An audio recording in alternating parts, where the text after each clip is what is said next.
Good morning everyone welcome back to my channel. सकाल सकाल आमी आबारो एकटी नतून ब्लग निये चले एसेछि।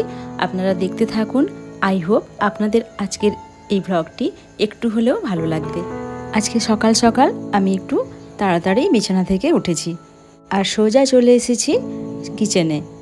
চা বানাতে বানাতে আপনাদের সাথে ব্লগটি শেয়ার করছি। আজকে আমি তাড়াহুড়ো করছি এই কারণ আমি আজকে যাব আমার শ্বশুর বাড়িতে। আর চাটা খেয়ে নিয়েই চলে এলাম সোজা কিচেনে। তো কিচেনে ডাটা আলু বেগুন সমস্ত কিছু আমি সবজি কেটে রেখেছি। আর এদিকে দেখতেই পাচ্ছ একটা ইলিশ মাছ বাবা নিয়ে এসছে। যেহেতু আমরা তিনজন, মা আমি বাবা তিনজনে খাবো, তো এই জন্য একটা ছোটো ইলিশ মাছ নিয়ে এসছে।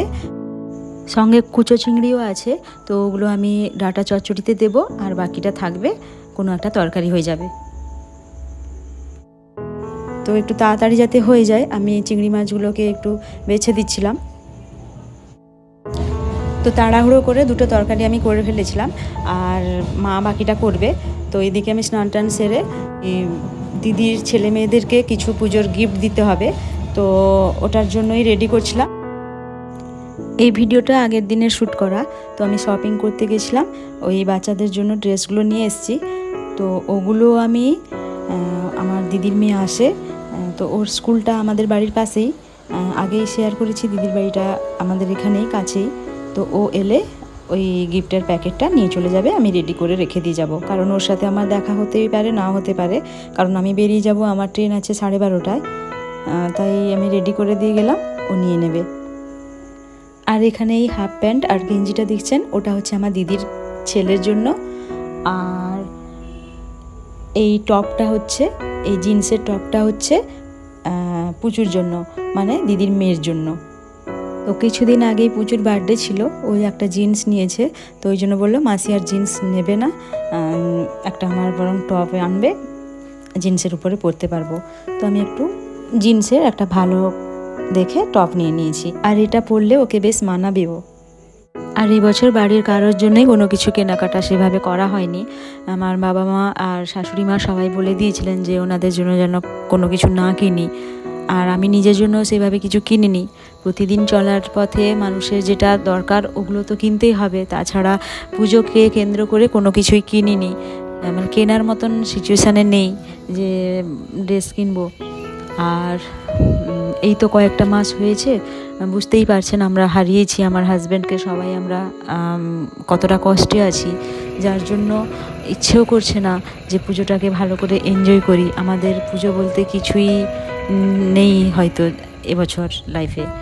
তো সেই দিক দিয়ে কারোরই মানসিকতা ভালো নেই। আর আমাদের জন্য বাচ্চারা সাফার কেন হবে, তাই বাচ্চাদের জন্য কিনে দিয়েছি। আর এর পেছনে আর একটা বড় কারণ হচ্ছে আমার হাজব্যান্ড সবসময় বলতো যে আমরা যতই দুঃখ কষ্টতে থাকি না কেন, বাচ্চাদের আনন্দ যেন মাটি না হয়। তো ওই জন্য সবসময় আমি যখন ভালো থাকতাম আমার হাজব্যান্ডের সাথে গিয়ে আমি শপিং করতাম বাড়ির সবার জন্য। আর দিদিদের বাড়ি থেকেও দিদিরা আমাকে দিত, আমাদের দিত, আর আমরাও দিদিদের বাড়িতে দিতাম, বাবার বাড়িতে দিতাম। তো সব সময় তো সিচুয়েশান সমানভাবে যায় না, মানুষের পরিস্থিতি এক থাকে না। তো তাও চেষ্টা করব আমি যতদিন থাকবো আমার হাজব্যান্ডের কথাটা রাখার জন্য, যে আমাদের কিছু হোক না হোক বাচ্চাদের জন্য যেন আমি কিছু প্রতি বছর ওদের। তাছাড়া আমার শাশুড়ি মাও বলে দিয়েছিলেন মহালয়ার আগে থেকে যে তুই কিন্তু বাচ্চাদের জন্য কিছু কিনে দিস।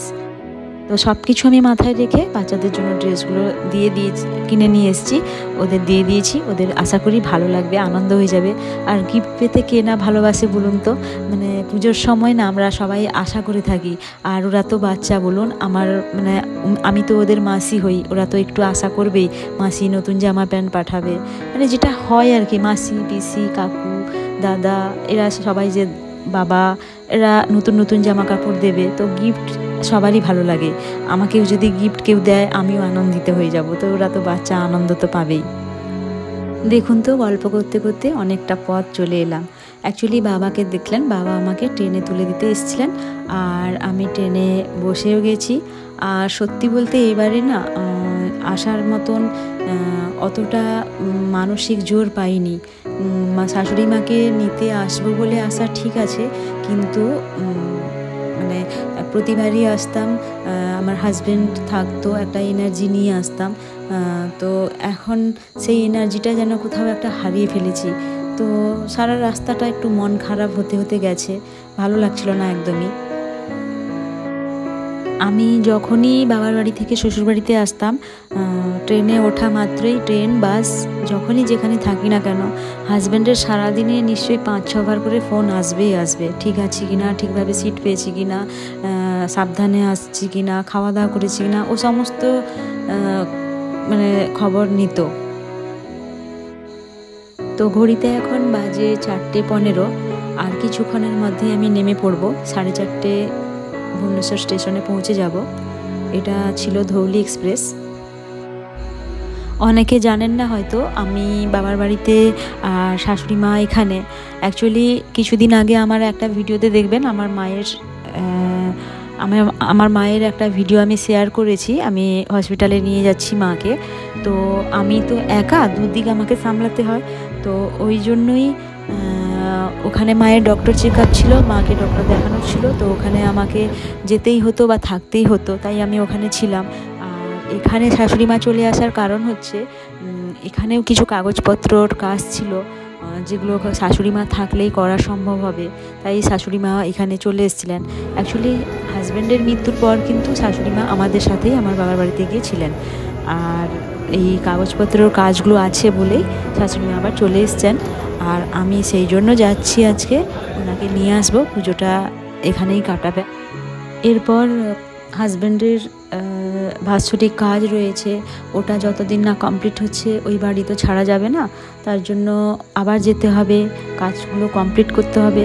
তো সব কিছু মিলিয়ে এখন আমাদের যেতে আসতে হবে। ওড়িশা আর বাবার বাড়ি এই দুটো জায়গায় আমাদের এখন যাওয়া আসা করতেই হবে, কিছু করার নেই। তো স্টেশন থেকে নেমেই আমি একটা অটো নিয়ে নিয়েছিলাম, আর অটো করেই সোজা চলে গেলাম বাস স্ট্যান্ডে, যেখান থেকে আমি আমার শ্বশুরবাড়ি যাওয়ার জন্য বাসগুলো ধরবো। আমার শ্বশুরবাড়ি যাওয়ার জন্য ট্রেনেও যাওয়া যায়। অ্যাকচুয়ালি ট্রেনটা না রাত 8টায় ছিল, আর আমি একা তো, আর ট্রেনে আসাটা যতটা সহজ, আর বাসে আসাটা আমার পক্ষে রাতের বেলা আরও সহজ। কারণ হচ্ছে আমার বাড়ির সামনেই একদম বাসটা দাঁড়াবে, কিন্তু ট্রেনে আসলে কি হয়, স্টেশন থেকে আবার আমাকে বাসে করে না হলে অটো করে আসতে হবে, অনেকটাই রাস্তা, 1 ঘন্টার মতন রাস্তা। তাই আমি এই রিস্কটা আর নিলাম না, যেখানে আমি বাড়ির সামনে পৌঁছবো, কষ্ট করে কেন ট্রেনে চাপতে যাব, তাই এই বাসে করেই চলে এলাম। তো বাস স্ট্যান্ডে চলেই এসেছি, আর এই বাস স্ট্যান্ডটা এতটাই সুন্দর করে সাজিয়েছে, মানে না দেখলে সত্যি বলছি আপনারা বিশ্বাস করবেন না, এতটা সুন্দর বাস স্ট্যান্ড তৈরি হয়েছে, ভেতরে গেলে মন ভালো হয়ে যায়। আর এর ভেতরে ঢুকে গেলেই A to Z আপনি পাবেন। যদি আপনার বাস দেরিতে থাকে তাহলে আপনি ওয়েট করতে পারেন, ওয়েটিং রুম আছে, সুন্দর পরিষ্কার চকচকে ওয়াশরুম আছে, ওখানে কিছু ক্যান্টিন আছে, ছোট ছোট রেস্টুরেন্ট আছে, প্লাস ক্যাফে টাইপের আছে ছোট ছোট, আর সব রকমের খাবার আপনি পাবেন।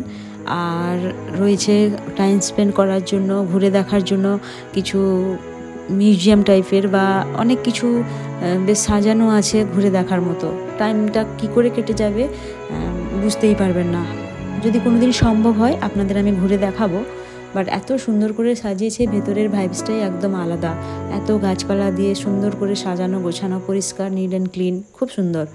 তো এবার আমি চললাম আমার বাস যেখানে দাঁড়িয়েছে, তো ওই রো বরাবর দেখতে পাচ্ছেন উপরে সব নাম্বারিং করা রয়েছে, তো ওখানে আমি যাব। আমার 21 নম্বর কি 22 নম্বরে বাস দাঁড়িয়ে আছে। তো আমার আগের থেকে টিকিটটা বুকিং করে নিয়েছিলাম, তাই আর আজকে টিকিট করব না।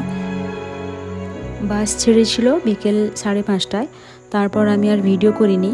এরপর একটা ধাবায় এসে গাড়ি দাঁড়িয়েছিল, যেখানে প্রতিটা সময় সব বাসগুলোই দাঁড়ায়, আর আমার পাশে একটা লেডিস বসেছিল। তো যেহেতু আমি স্লিপার নিইনি, আমি পুশব্যাকে গিয়েছিলাম, কারণ ভোর 4:30টায় আমি পৌঁছবো। তো ওদের যদি আমি একটু রিমাইন্ডার না করে দিই, তাহলে আমার ওই স্লিপারে শুয়ে গেলে ওখান থেকে নেমে আবার বলতে অনেকটা লেট হয়ে যায় অনেক সময়। আর ঠিকঠাকভাবে না বলে দিলেও কি হয়, ওরা বাস স্ট্যান্ডে গাড়িটাকে টেনে নিয়ে যায়। তো আমার বাড়িটা তো আর বাস স্ট্যান্ডের কাছে নয়, যার জন্য আমাকে একটু অ্যালার্ট থাকতে হয়। আর এই যে চলে এসেছি, দেখতে পেলেন এটা ধাবা। তো এখানে আমি একটা বাটার নান আর একটা হাফ প্লেট তড়কা অর্ডার করেছিলাম, কিন্তু হাফ প্লেট এখানে দেয় কিনা আমি জানি না। তো সবাইকে দেখছি ওরকম ফুল প্লেট করে ভর্তি করে দিচ্ছে। তো যাই হোক, আমি এতটা খেতে পারিনি, নষ্টই করে এসেছি। তারপর আমি আর কোনো কিছু কিনিনি, আমি শুধু আমার শাশুড়ি মা ছানা পোড়া খেতে ভালোবাসেন, তো ওনার জন্য ছানা পোড়া নিয়ে এসেছিলাম। এখানকার ছানা পোড়া ভীষণই টেস্টি হয়, ছানা পোড়া নিয়ে চলে এসেছিলাম। আর প্রতিবারই আমি হাজব্যান্ডের জন্য পিৎজা টিজাও খেতে ভালোবাসে, আমি নিয়ে আসতাম। এবারে আমার আমি আপনাদের বোঝাতে পারবো না ভেতর থেকে কি কষ্ট হচ্ছিল, যে আমি কোনো কিছু কিনতে ইচ্ছে করছিল না, খেতে ইচ্ছে করছিল না, কিছুই যেন ভালো লাগছিল না। তো যাই হোক, বাড়িতে পৌঁছে গেলাম।